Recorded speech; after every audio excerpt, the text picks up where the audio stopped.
नमस्कार। महाराष्ट्राची विधानसभेची रणधुमाळी सुरू झाल्यानंतर सर्वांचं लक्ष जागा वाटपावरून होणाऱ्या बंडखोरी आणि अधिकृत उमेदवारांच्या नावांच्या यादीकडे लागलेलं दिसून येत आहे। सिंधुदुर्ग जिल्ह्यामध्ये कणकवली मतदारसंघ आणि कुडाळ मतदारसंघ वगळता सावंतवाडी मतदारसंघ हा मात्र या राज्यामध्ये फारच चर्चेत राहिलेला मतदारसंघ दिसून येत आहे। विद्यमान आमदार शालेय शिक्षण मंत्री दीपक केसरकर यांच्या विरोधात नक्की किती उमेदवार निवडणूक रिंगणात राहणार आहे हे येणाऱ्या काही दिवसात स्पष्ट होणार आहे। या ठिकाणी दुरंगी लढत होते, तिरंगी लढत होते की चौरंगी लढत होते यावर या मतदारसंघातील एकंदर परिस्थितीवर भाष्य करणं उचित ठरणार आहे। सध्याच्या घडीला गेल्या 24 तासामध्ये घडलेल्या राजकीय घडामोडीचा जर विचार केला तर महाविकास आघाडीमध्ये बंडखोरी पाहायला मिळत आहे। राष्ट्रवादी काँग्रेसच्या महिला विभागीय अध्यक्षा अर्चना घारे परब यांनी उमेदवारी न मिळाल्याने थेट शुक्रवारी दुपारी अपक्ष उमेदवारी अर्ज दाखल केला।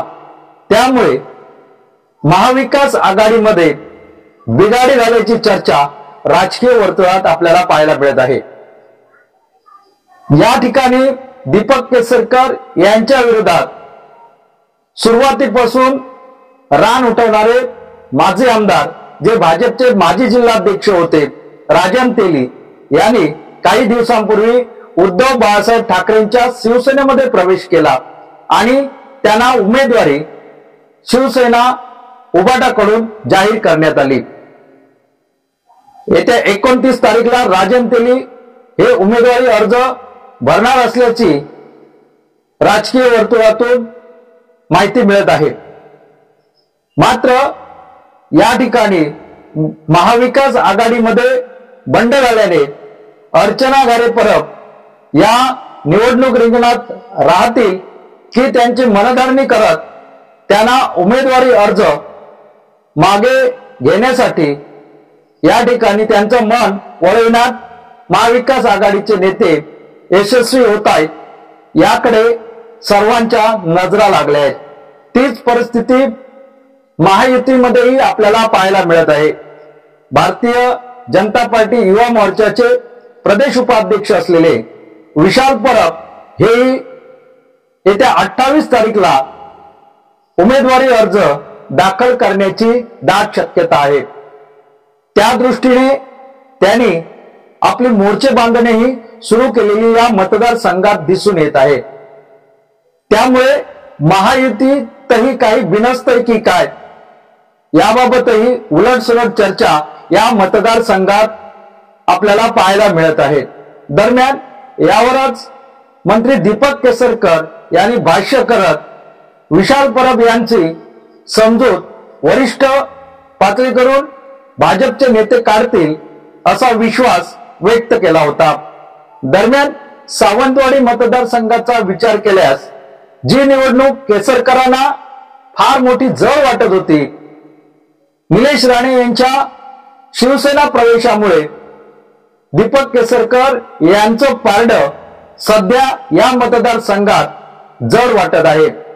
दीपक केसरकर यांचे राजकीय विरोधक म्हणून ओळखले जाणारे आणि वेळोवेळी दीपक केसरकरांवर टीका करणारे सावंतवाडीचे माजी नगराध्यक्ष संजू परब यांनी शिवसेनेची साथ धरल्याने दीपक केसरकरांना या ठिकाणी थोडासा दिलासा मिळाला आहे।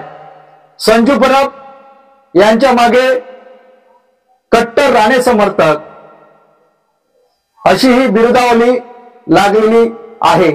त्यामुळे या मतदारसंघातील राणे समर्थक दीपक केसरकर यांचा प्रचार जोमाने करतील यात शंका नाही। त्याचबरोबर या ठिकाणी कट्टर भाजप असलेली मंडळी दीपक केसरकरांना निवडून आणण्यासाठी शर्थीचे प्रयत्न करू अशा विविध बैठकांमध्ये त्यांनी या ठिकाणी आपलं मत मांडलेलं दिसून येत आहे। त्यामुळे दीपक केसरकर यांना शिवसेनेने उमेदवारी जाहीर केल्यानंतर या मतदारसंघातील राजकीय वातावरण ढवळून निघालंय। मागच्या 2019च्या निवडणुकीचा विचार करता त्या ठिकाणी राजन तेली विरुद्ध दीपक केसरकर असाच सामना रंगला होता। त्यावेळी राजन तेली यांना एबी फॉर्म न मिळाल्याने त्यांनी अपक्ष या निवडणूक रिंगणात लढत दिली होती। त्यावेळी त्यांनी घेतलेली मते या ठिकाणी लक्षणीय होती। मात्र त्यावेळी भाजपची छुपी साथ राजन तेली यांना मिळाली होती। तरीही दीपक केसरकर यांनी हा विजय अक्षरशः खेचून आणला होता। त्यावेळच्या राजकीय परिस्थिती जर विश्लेषण करायचं झालं त्यावेळी शिवसेना एकसंघ होती आणि त्यामुळे शिवसेनेची ताकद या मतदारसंघात जास्त होती। मात्र 2022 नंतर थोडासा यामध्ये बदल झालाय। शिवसेनेची दोन शक्ल झालीत। एकनाथ शिंदे यांच्या बंडानंतर दोन्ही एक असलेली शिवसेना दोन शिवसेनामध्ये विभागली गेल्याने या ठिकाणी निश्चितपणे ताकद कुणाची जास्त हे निवडणूक निकालानंतर स्पष्ट होणार आहे। मात्र विशाल परब यांनी निवडणूक जाहीर होण्यापूर्वी जी प्रचाराची हवा तयार केली होती त्यानंतर गेल्या 15 दिवसात मात्र हा हवेचा फुगा थोडासा खाली आलेला दिसतोय। एरवी प्रसिद्धीच्या झोतामध्ये नेहमी असणारे विशाल परब निवडणूक जाहीर होतात या ठिकाणी मात्र प्रसार माध्यमांच्या समोर येण्यास विलंब लावत आहेत। त्यामुळे विशाल परब यांच्या मनात नेमकं काय चाललंय यांचा अंदाज बांधणं तूर्त तरी कठीण आहे। दुसऱ्या बाजूने राणे समर्थकांची साथ दीपक केसरकर यांना मिळणार असल्याने दीपक केसरकर यांना हा दिलासा म्हणावा लागेल। नुकतेच या ठिकाणी शिंदे गटात प्रवेश केलेल्या राणे समर्थकांनी दीपक केसरकर यांच्या संपर्क कार्यालयात भेट घेऊन या ठिकाणी मिले सूर मेरा तुम्हारा अशा पद्धतीचं वातावरण निर्माण करण्यात यश प्राप्त केलंय। त्याचमुळे सर्वसामान्यांमध्ये या नवीन समीकरणाचा प्रभाव निश्चितपणे पडेल यात कोणतीही शंका नाही। अर्चना खरे यांनी बंडखोरी करत अपक्ष उमेदवारी अर्ज दाखल केल्याने याचा फटका महाविकास आघाडीच्या उमेदवाराला बसू शकतो। अर्थात याचा थेट फटका शिवसेना उद्धव बाळासाहेब ठाकरेचे उमेदवार राजन तेली यांना याचा फटका बसण्याची शक्यता आहे। मात्र अजून बरेच दिवस शिल्लक आहेत। 29 ऑक्टोबर हा अर्ज दाखल करण्याचा शेवटचा दिवस तर 4 नोव्हेंबर या दिवशी उमेदवारी अर्ज घेण्याची अंतिम मुदत आहे। त्यामुळे या मधल्या काळात अनेक घडामोडी घडू शकतात। जर या ठिकाणी अर्चना खरे निवडणूक रिंगणात राहिल्या तर राष्ट्रवादी काँग्रेसची त्याचबरोबर महिलांची मतेही आपल्याकडे वळवण्यात अर्चना खरे यशस्वी ठरतील आणि याचा फटका महाविकास आघाडीचे राजन तेली यांच्या बरोबरच दीपक केसरकर यांनाही थोड्याफार प्रमाणात बसू शकतो। तर दुसऱ्या बाजूने विशाल परब यांनी जर निवडणूक रिंगणात कायम राहण्याचा निश्चय केला तर मात्र भाजपची काही जी दीपक केसरकर यांच्यावर असलेली नाराज मंडळी आहेत त्यांची मते विशाल परब यांच्या पारड्यात पडण्याची शक्यता नाकारता येत नाहीये।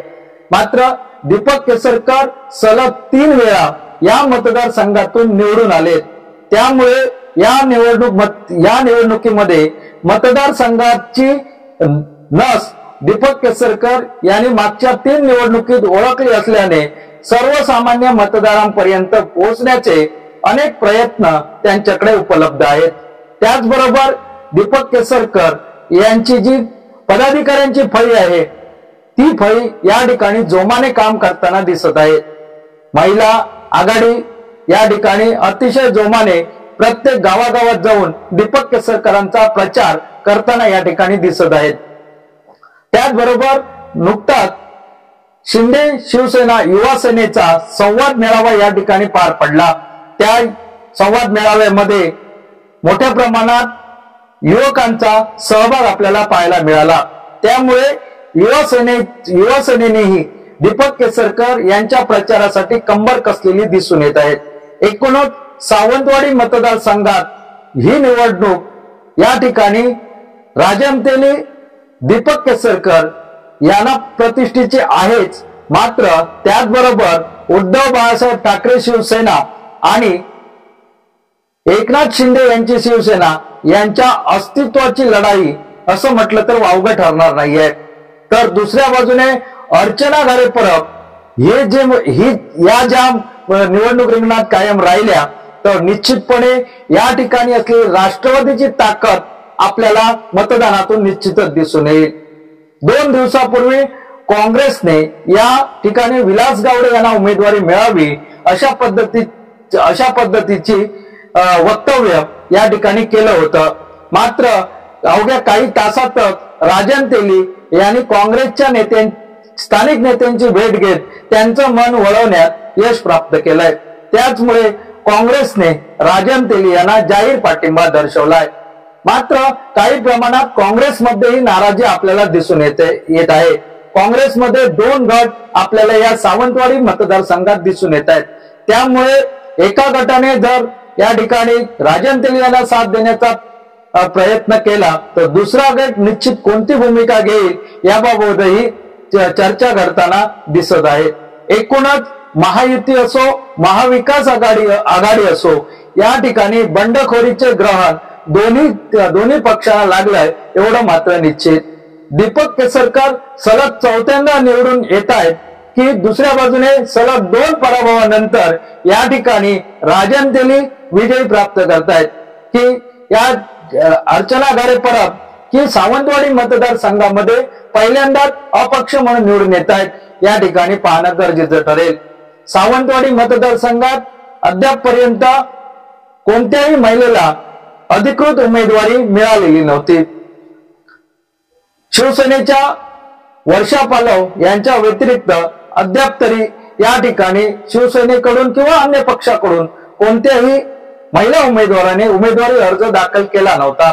मात्र अर्चना परब यांनी थेट अपक्ष म्हणून या निवडणूक रिंगणात उडी घेतल्याने महिलांचा कल निश्चितपणे त्यांच्याकडे राहील का की महिलांना आपल्या बाजूने वळवण्यात भाजप शिवसेना राष्ट्रवादीचे पदाधिकारी यशस्वी होतील की दुसऱ्या बाजूने महाविकास आघाडीचे जी मतं अर्चना घारे परब यांच्या पारड्यात जाण्याची शक्यता आहे ती मते आपल्याकडे वळवण्यात या ठिकाणी राजन तेली यशस्वी होतात का यावरच या मतदारसंघातील जय आणि पराजयाचं समीकरण अवलंबून आहे।